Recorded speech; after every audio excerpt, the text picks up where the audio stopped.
Hello, my friends, and welcome back. Thank you very much for being with me again today. This piece of information is not news to me, and I don't think it's going to be news for most of you. It's just a clear confirmation that NATO troops under various names like special forces or something like that are involved and are in Ukraine. Now, obviously, they will not tell us the details in active combat operations or just, this kind of operations. I personally suspect that since they are over there, they will not be just commanding guys. You go that way, you go that way, you stay down. I think they also are involved in direct confrontation with the Russians. Maybe in areas where they might be certain that they will not be captured or maybe killed in big numbers. So I think they are careful in showing up where things are, how should I put it, stressful. Now, let me show you two articles coming from the Russians, but they don't use the Russian sources. They use actually a Western source to tell us, to confirm that yes, it's common knowledge. Everybody knows Western special forces are operating in Ukraine. So let's start first with Sputnik. Sputnik right here. It says Europe's defense official says there are Western special forces in Ukraine, end quote. This is Sputnik right there. And this is from 12 hours ago. Today, maybe if we just update it, let's see how many hours ago, 18 hours ago. So that is from yesterday, which is the 27th of February 2024. Here they are. What's this? Okay. Moscow. Remarks of French President Emmanuel Macron on a possible deployment of Western troops to Ukraine were aimed at creating deterrence and ambiguity toward Russia. And I'm quoting, everyone knows that Western special forces are in Ukraine, an unnamed senior European defense official told Financial Times on Tuesday. So, a few things. First, I don't like when these guys say unnamed, senior blah blah blah, or, person familiar with the issue or with the matter or something. I don't like this kind of things. But this is used by Financial Times, not by Sputnik in this case. So the problem should be taken with Financial Times, and why would Financial Times report such a thing? Everybody knows. Now, and I'm quoting this guy. Everyone knows there are Western special forces in Ukraine. They've been just not acknowledged it officially, the official said. Well, what's the difference between the special forces and regular army? They would say, oh, many things, man. Training, ability, all that. Yeah, I understand that. But are they fighting? Yeah. So how about we get the regular military, and before they enter Ukraine, we call them special forces. Would that be better? Would be okay? I mean, if we already have the special forces, some people fighting pop over there, special operations, mind you, then how come we don't bring the regular military before they enter Ukraine? We say these are special forces, but they're regular military, army.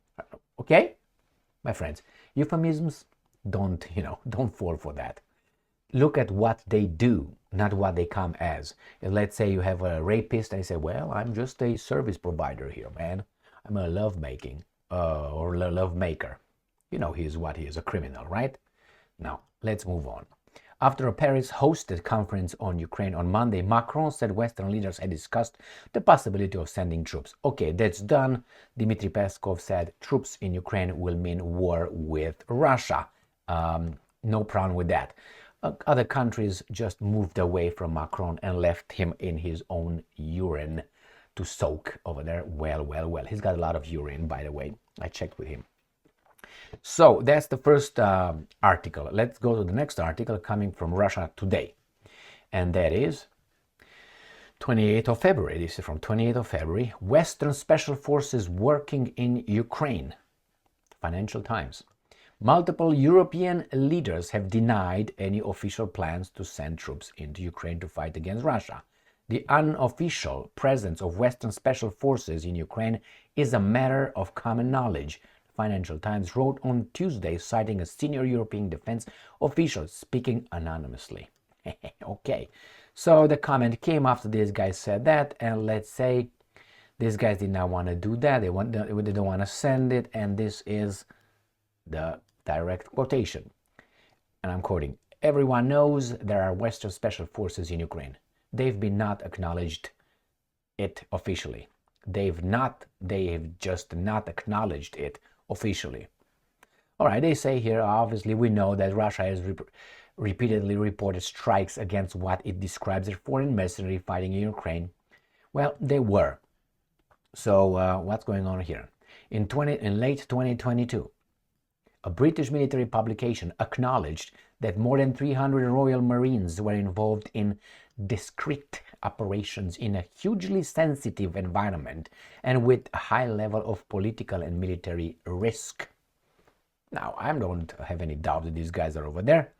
It says here, Russian Defense Minister Sergei Shoigu stated that as of December, more than 5,800 foreign mercenaries had been killed in Russian-Ukraine conflict since its onset in February 2022. Yeah, I'm 99.9% certain they are operating over there. They've been operating over there. They never left. CIA, I think they're over there. They've been over there. They're still there. The level of involvement coming from the sponsor, as these guys are calling these guys, I would say planners and sponsors, is 100%. I would say so. That's my gut feeling, and I think I'm entitled to my gut feeling, as 51% of the population is entitled to their gut feelings. You know, I guess some of you might know who exactly I'm referring to. So, you know, gut feelings trump evidence and that. Nevertheless, my friends, they've been in there. These guys are 100% involved over there. The only ones that really die are really, unfortunately, Ukrainians who are told that they are defending their country, and this is maybe a time to pay back for all the Russian crimes they committed to their country, against their country, omitting other countries that did the same thing or worse. But hey, this is how propaganda is spread around, and unfortunately people die for other people's interest, being fooled that they actually fight for their nation, and their nation will be decimated by the Russians in the name of.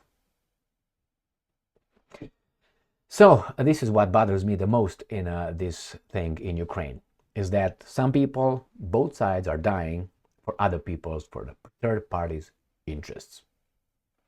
Thank you very much for being with me again today. Stay strong, stay smart, look for the truth, and be just.